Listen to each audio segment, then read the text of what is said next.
What's happening, bunnies? Today we are looking at a Dragon Knight composition. This was just before the meta changed, so we were still sitting at a Rook 9 level, and we went up against some nice mage comps as well, and a Goblin Gamble too. So I hope you guys enjoy that. I know at the moment Glacier Knight seems to be far more popular than a Dragon Knight composition, but this was a good one.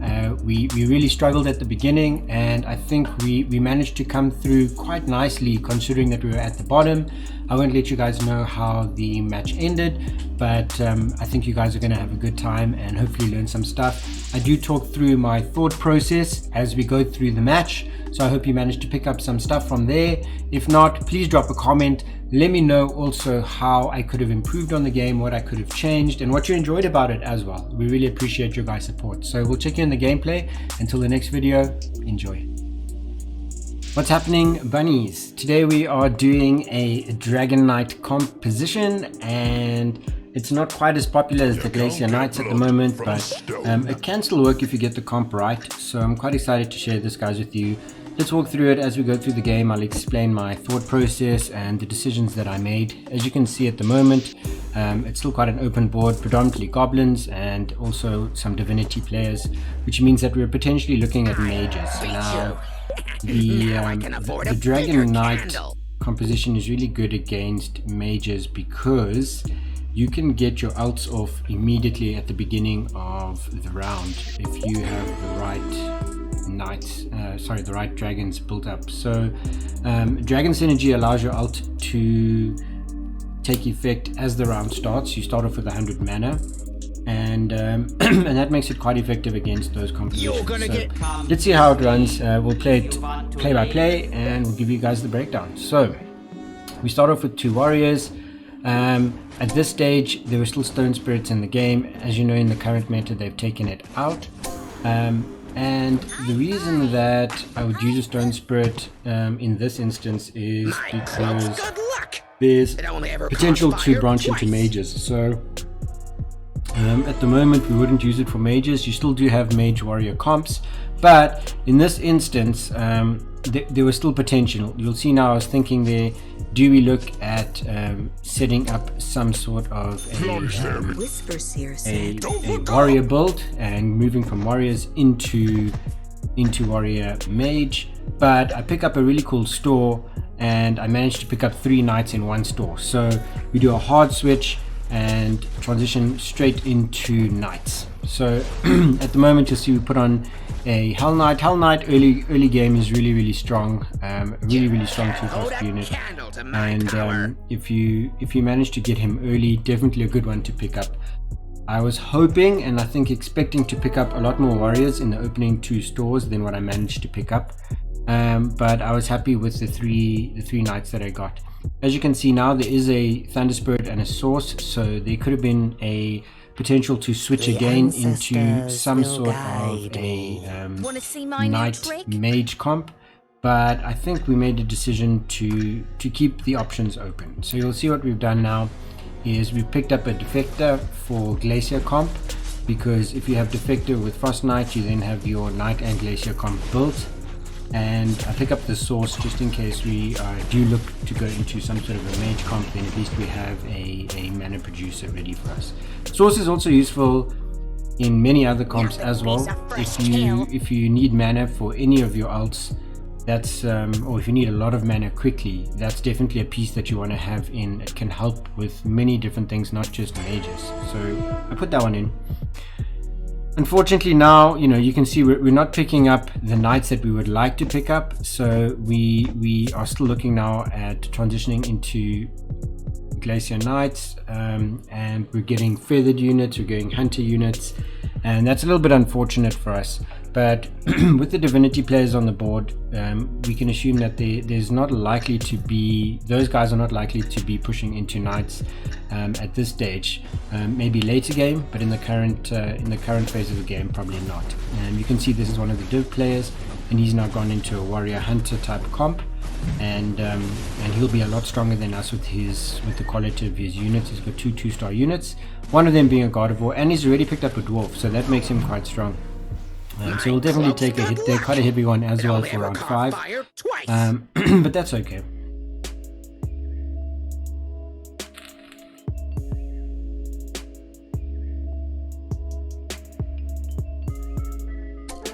In the current meta, if you are looking at a Dragon Knight composition, you're not likely to be using like a Winter Chiropteran. You'll probably be looking more for the standard sort of Dragon Knight comp. Dragon Knight being your 6th knight, which means that he's extremely necessary if you're going to build the full 6 knights plus the 3 dragons. In order to get all those pieces in, you'll prefer to have a Dragon Knight. He's also going to be quite tanky in the late game, the mid to late game. Whereas if you have a WC or Winter Chiropteran, it's not going to be very useful because you're not running any mages. So definitely not something that you would want to be putting in at that stage. So you'll look for a Venom, you'll look for a Dragon Knight, and you'll look for a shining dragon. We pick up the Desperate Dock and the Frost Knight.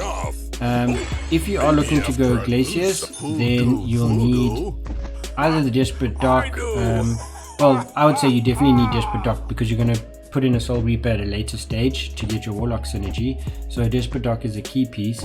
The optional one I would say is Defector, and that's dependent on whether or not you have a Fortune Teller or Berserker to pick up and swap in for your 4th Glacier. But other than that, the rest are all pretty necessary pieces to have in your composition. So at this stage we're still looking at Glacier Knights. You can see we picked up 3-4 and 3-4 in terms of our synergies, and we'll want to get them to 4-4 as soon as possible, and that's both Glacier and Knight. If we are struggling to pick up Glaciers, that's when we might decide to transition into a different version of a Knight synergy or composition, where we look at putting in dragons or even mages, which is why we still have the Source on the bench. You can see here we pick up the 2 Flamings and the Venom, and this is a point where you can decide like which direction are you going to move into. Are you going to go into a dragons, or based on the 2 Flamings, maybe you get a 3rd one, get a 2-star Flaming, and that's really going to help carry quite long at this stage of the game, being only around 8. The fact that we don't pick up Flaming means that I think we probably should have picked up both the Venom and the Flaming. That way we would keep our options more open, and mages would be more viable. But I think maybe in the back of our heads we're slightly forcing more of a dragon comp at this stage. So if I had to replay this game, I would probably pick up both of those units, the Flaming and the Venom, not just the Venom. And you can see we're loose streaking. So one of the things with Dragon Knight is obviously you're not going to pick him up early in the game, and you want him also at a level 2. So here we pick up Shining and Hell Knight, and those are both key for this composition. And it's at that stage that we decide to get rid of Source. So you can see the fact that we've gotten rid of Source means we're not looking at mages anymore, rather going into a Glacier Knight comp or into a Dragon Knight comp. And based on the fact that we have 2 Shinings, we're well on our way. We're in a reasonable position. Econ sitting at 19 is not ideal. You would like to be at 20, so hopefully the hope would be to win a round. Unfortunately, this guy's got 3 2-stars, so we're not likely to win this round at all. It'll probably be quite a thrashing. And then, the decision would be, do we sell a unit to try and get to 20 from an econ perspective, or do we just cut that loose? I think the better move would have been maybe to sell, for instance, a Frost Knight or even a Venom, because we might pick him up later.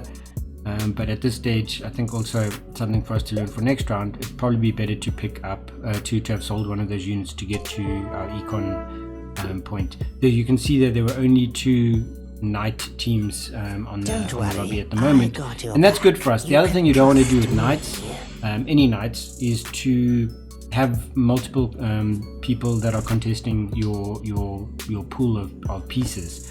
So at this stage we decide to put in our 3 Knight 2 Glaciers, and we actually put in a Venom there. We don't have a 4th Knight yet, so we're either looking for an Evil Knight, a Dragon Knight, or an Argali Knight, just to get our 4 Knight synergy in there.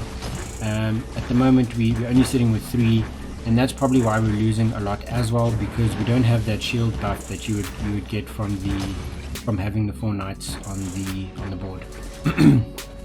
I think we are fortunate enough here, I'm hoping so, to take on these golems, and yeah, we do manage to go through, so that's very important. Even when you're loose streaking, you definitely want to be beating your creep rounds as much as possible. You don't like to be losing against creep rounds, simply because number 1, it's unnecessary HP loss, but number 2, you are able to pick up items, and items are really important as the game progresses. I think especially in the late game, items can be the difference between winning or losing, so it's important to make sure that you win those creep rounds and pick up all the items that you can. From a positioning perspective, I mean, we know we're still quite a weak team. Our team's not strong at all. I don't think we have any 2-star units at this stage, and that's unfortunate for us. It does mean that we need to position in the corner just to protect from like assassin teams and stuff, but irrespective of where we put ourselves, you know, the strength of our team is going to be the most important, and it's just not that strong at the moment, so we're not expecting to be winning a lot of these rounds. It's also necessary for us though, because we're on a loose streak, so we don't want to be winning our rounds too much. But that was almost what we'd consider like a perfect loss. We lost the match, or we lost the round, but we only lost a little amount of HP, and that's exactly what we want to be going for, so quite happy with that. Shop's not being very kind to us though, so although we've now decided what branch we're moving into, the shop hasn't provided a lot for us to work with, and that's a little bit unfortunate. It's also tricky because our HP is starting to drop to levels that might become concerning. I think once you drop below 50, you need to start thinking, well, is this working, or is this sort of a write-off game, because you know we haven't managed to pull off the comp that we want, or we need to pull off some sort of innovative play and change something drastically to make the comp work.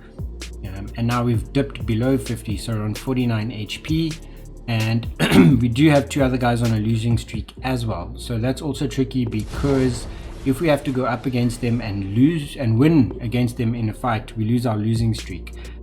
We do want to be coming off the losing streak now though. Here we pick up a fortune teller. That's also an extremely useful piece to have. It might even have made sense to replace the fortune teller maybe with either Frost Knight, or probably Frost Knight, because we don't have 4 Knight synergy, because that would help us to reduce the amount of HP damage that we take in these losses. Fortunately for us, we do pick up 2 2-star units here in this round, which is helpful. Again, it's still not going to mean that our team's that strong, especially because our backline is extremely squishy, but at least we have the 2 2-star units to again help reduce the amount of HP damage that we take. In this instance, we have a heavy hit and we're knocked down to 40, and considering where our composition is at this point in time, this would be a red flag moment for me to say that we're kind of in trouble. We're not in a good position at this point in time. You've got someone at the top with decent HP and decent econ who's running on a really strong win streak, so it would make sense now maybe to spend a little bit of money. I think we're going down to 40, or I don't know if we're going down more. Yeah, we'll go down to 40 to try and see if we can pick up any more 2-star units. We actually need to be thinking about moving to level 7 soon as well. We could have done it last round, but we just don't have pieces to put on. We don't have anything strong that's going to change the direction of the game for us and swing into a win streak. So we're in trouble at the moment. We're not in a good position. This is the other Glacier Knight comp, and as you can see, they're much stronger. They've got multiple different knights that we don't have. They've even got the berserker in there, and they've got 2-star units. Now so you're endangered. again, we're just we're in a very difficult position at this stage of the game, and we definitely need a play that is going to change the direction of this game, because otherwise we're just going to lose. So let's see what happens in the next shop. This is my first time re-watching the game, so I'm not entirely sure. I can't predict what's going to happen, but I'm hoping that we make a change soon. Okay, so Dragon Knight's a big one for us. I'm an Easter egg. The egg's also a big one. I think that, the argument would be, do we spend or do we lock that because it's a creep round now and get better econ? I think my concern was just that we're losing way too much HP and we can't really afford to spend too much time, you know, wasting on getting the setup going. That being said, as you can see here, I don't even reposition, so my mind is way too focused on the shop, getting the right pieces in, and I didn't even reposition. So in all likelihood we could lose this round because our squishy units are under attack on the back line. That being said, we do have the Dragon Knight who managed to hold the back line quite nicely for us, and I think we're actually going to take it. The fact that we've got a 2-star light blade and a 2-star Hull Knight is going to be what saves us in this round, because they're both pretty good units to have at this stage of the game. Also, we get a nice fortunate setup here. We've already got our dragon synergy in there, and that's also what helped us because it meant that our Dragon Knight could ult immediately. But now that we have that in there, we get a nice fortunate shot with the 2-star Frost Knight and the 2-star Venom. So that's also going to be helpful for us. And we roll down quite a lot now. You'll see we probably roll down to 20. And unfortunately, again, the shop still hasn't really been on our side. We haven't managed to pick up as much, you know, of the new units, and I think the other knights that we would want to have picked up. You definitely want to, in this comp, I would be pushing for 6 knights, so I would like to have picked up a lot more of the knights. Fortunately though, we go up against Crutch and we actually take this round. He's in 4th position at the moment, so that's quite a big sign that we're starting to make a change. It was a reasonably close win, but the fact that we won that round is good news for us. We can't afford at this stage on 32 HP to be losing 2 more rounds. Unfortunately, our econ's not in a great space, so we almost need to ensure that our team is in a position where we are strong enough to try and win streak a little bit up and climb up the ladder. You can see we've decided to remove our Glacier pieces now because we're moving into a Knight synergy that is just Knights and Dragons. And so at this stage, all we really need is our Gali Knights to get our 6 Knight synergy, and then it's about the quality of the units. Then it's about building up 2-star and 3-star units, and then hopefully we can make a turn in this game, and that'll kind of be the idea. You can see we win our second game. That was against Jin.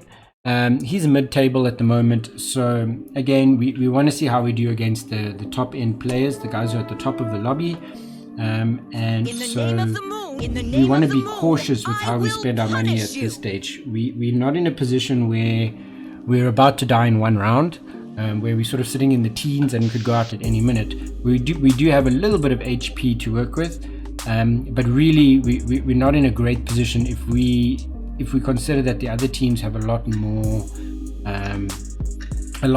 economy to work with. Our economy is sitting sort of in the middle. Our person at the top of the board though, he's trying to pull the win streak. You can see that he's sitting on 94 HP and he's already transitioned to level 8.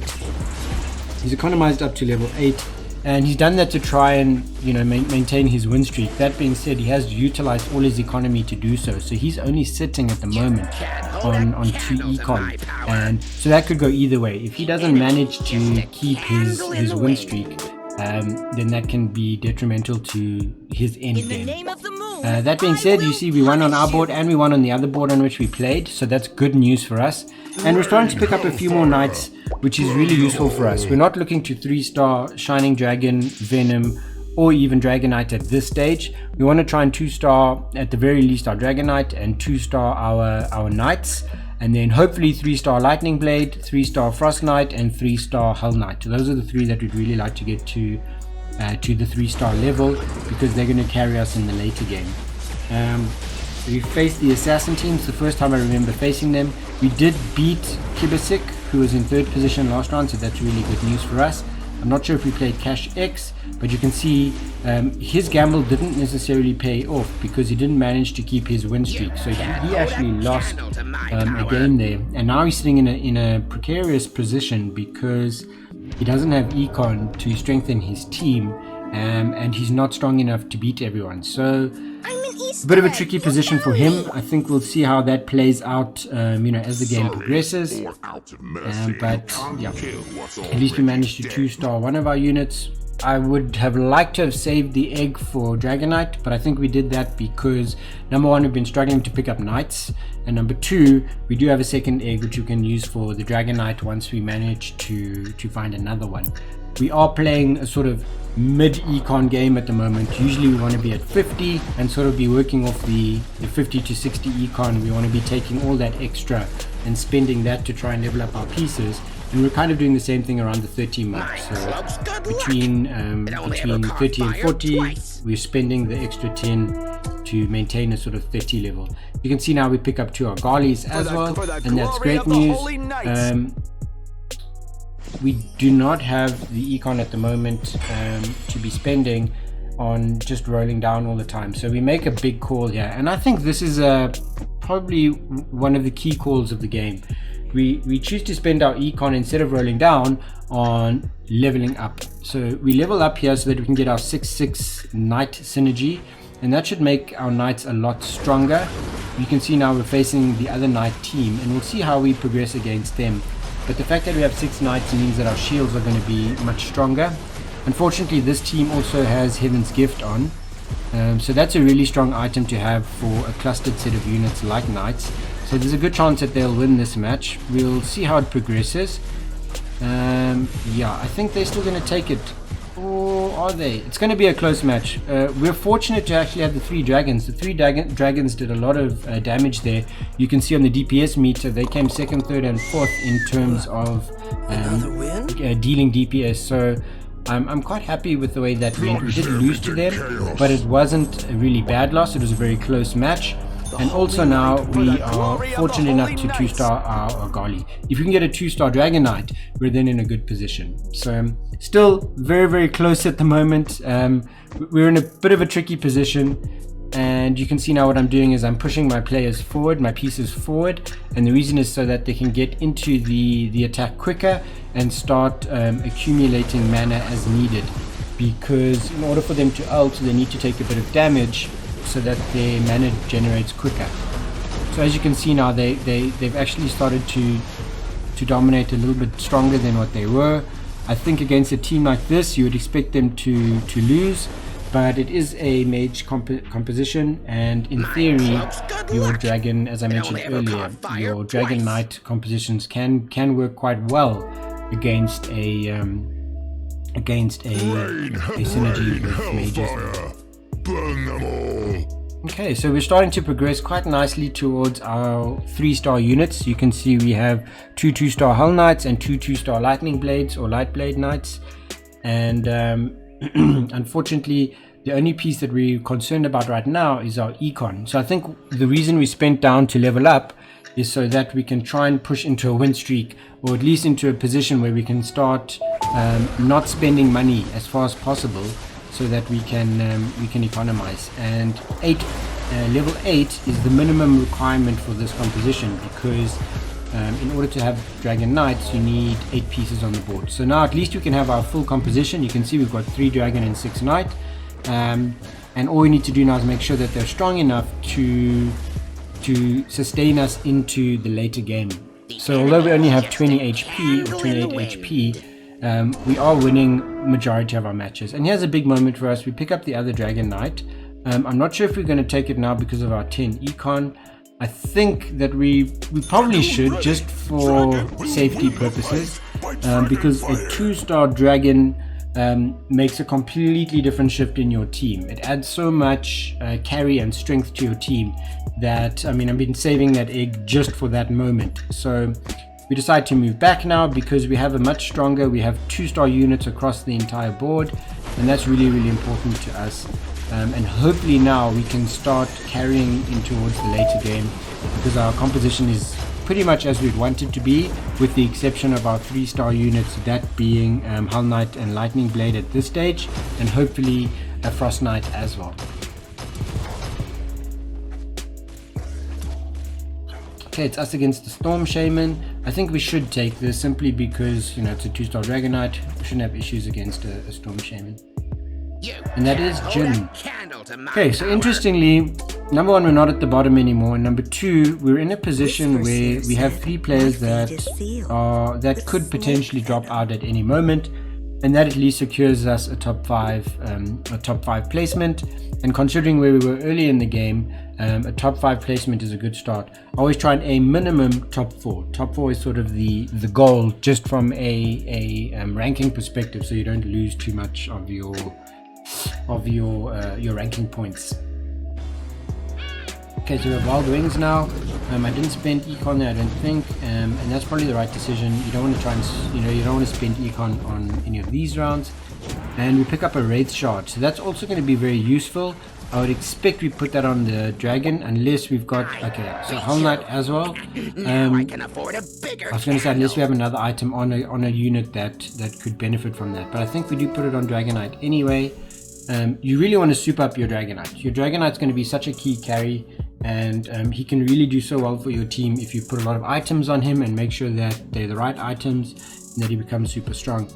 We put some magic resistance onto Hull Knight as well. Again, we are 1 away from 3-starring our Lightblade. That's going to be also a complete game changer for us, because a 3-star Lightblade Knight is really, really strong, especially towards the mid and end games. So this is a Goblin Assassin team. Also a very cool comp. I've got another video on Goblin Assassins. If you haven't checked that one out, check it out. It's a good vid.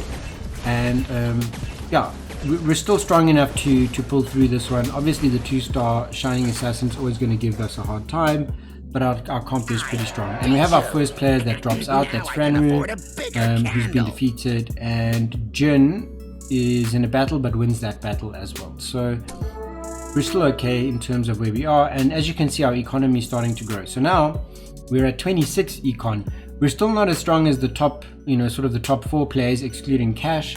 But Cash is, as we mentioned earlier, he took a big risk in actually spending all his money to level up early, and it didn't necessarily pay off. So although he is still top 3, I think he's losing a lot of his matches, because he was sitting on 90 HP and I was sitting on 40. So I don't know if that gamble worked out for him. And we're actually playing I think we're playing the same team again, because Franru dropped out. And let's see how this one progresses. We did swap sides on the board. We repositioned to the right side of the board. I think by default, human nature, we tend to position in the left side of the board. And in this instance, we managed to position to the right side of the board, so that especially if we're up against a mage team, we can be diagonally opposite to where they are likely to be built.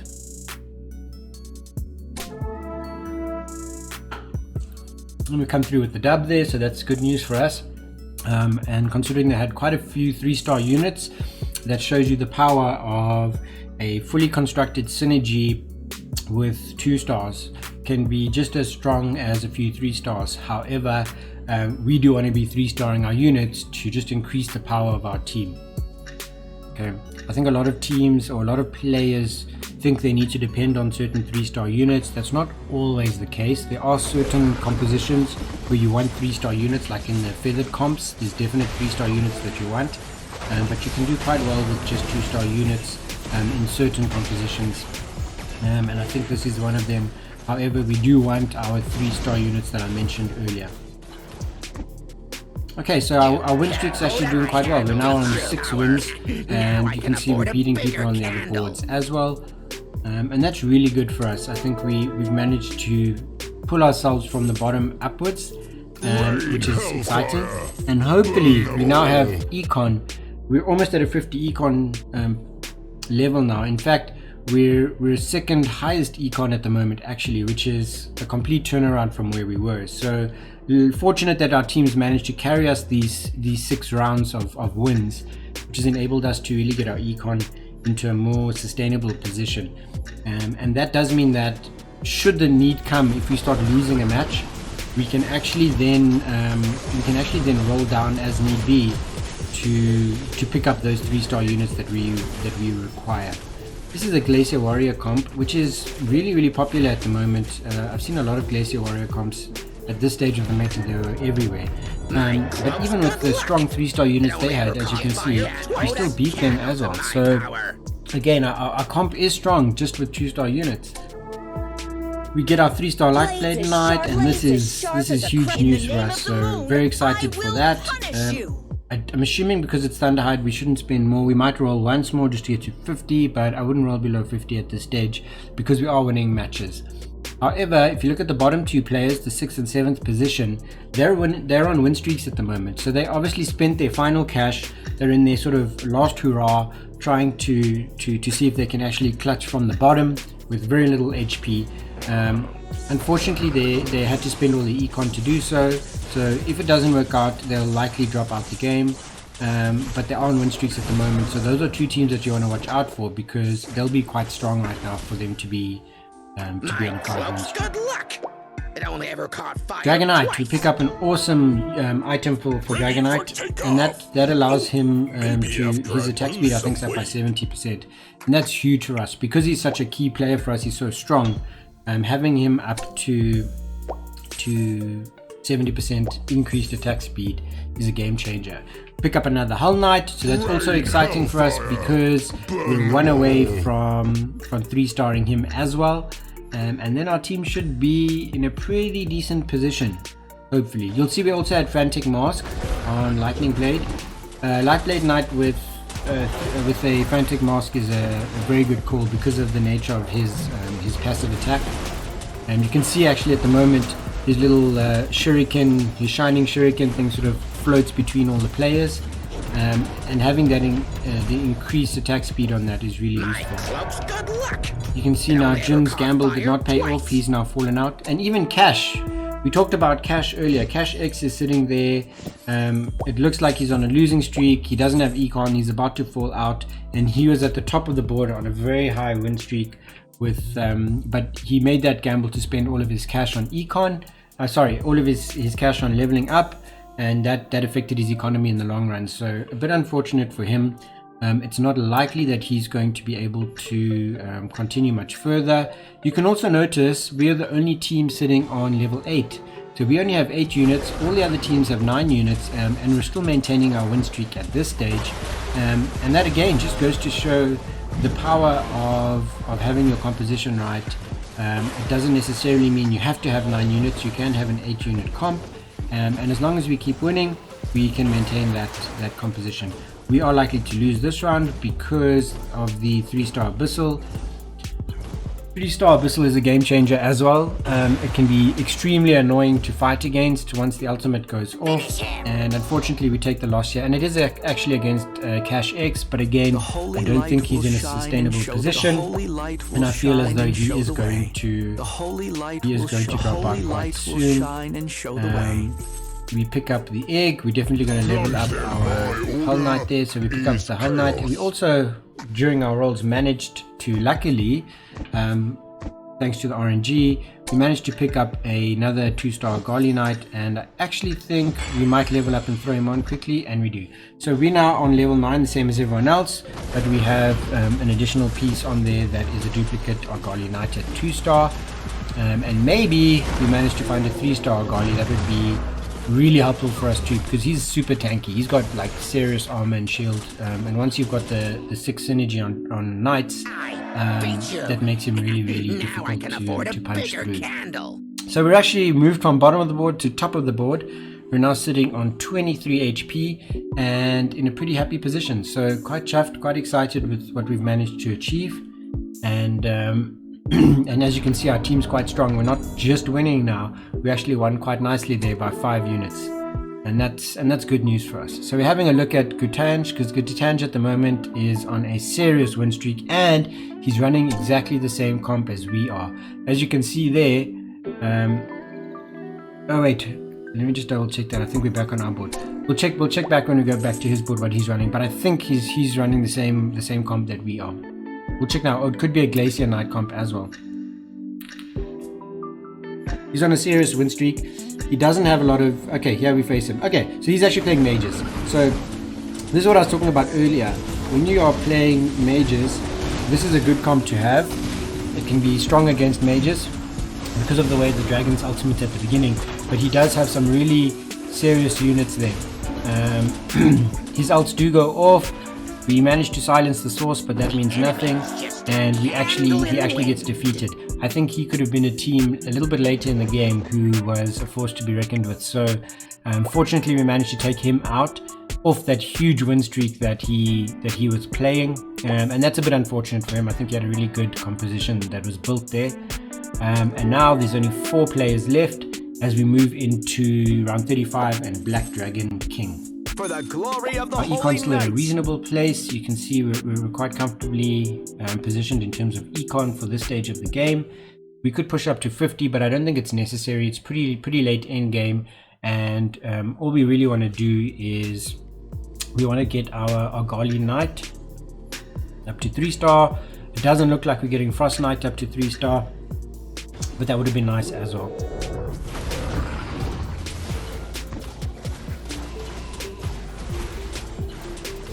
We seem to be quite comfortable here. I don't think we have any issues. The stun came in, which is fortunate, and the Black Dragon Can't hold a King candle drops. to my power. Okay, we do pick up another Dragon Knight, but again, at this stage of the game, the likelihood of us pushing to a 3-star dragon is very, very low, so we don't pick him up. I would consider either rolling down now all the way, just for the sake of getting those 3-star units, because we're not looking at putting a 10th piece on the board and it would cost too much econ.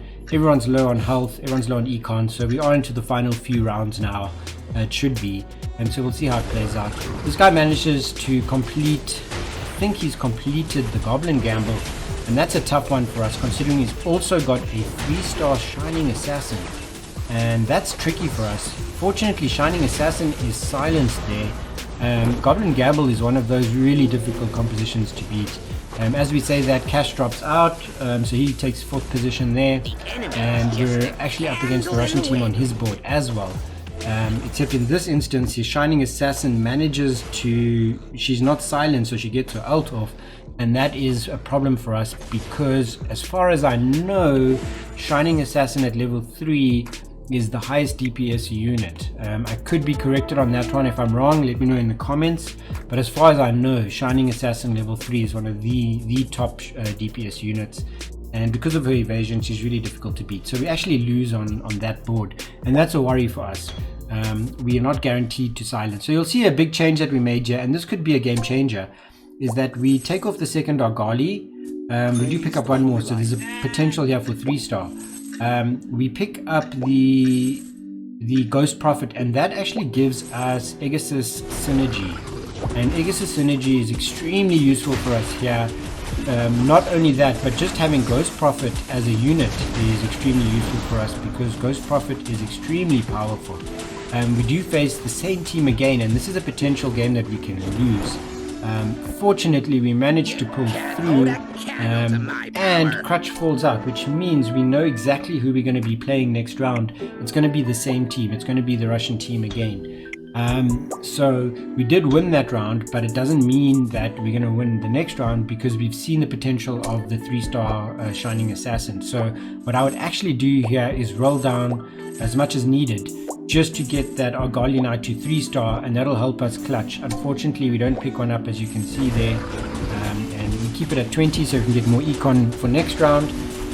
If we get there, if we manage to win this, it would be great, but because he's got Devastator, he's managed to get the full Goblin Gamble going, and that's quite worrisome for us. Again, we get through the rest of the team really easily, and it's just Shining Assassin, but we managed to take her out, and on his board we take the win as well.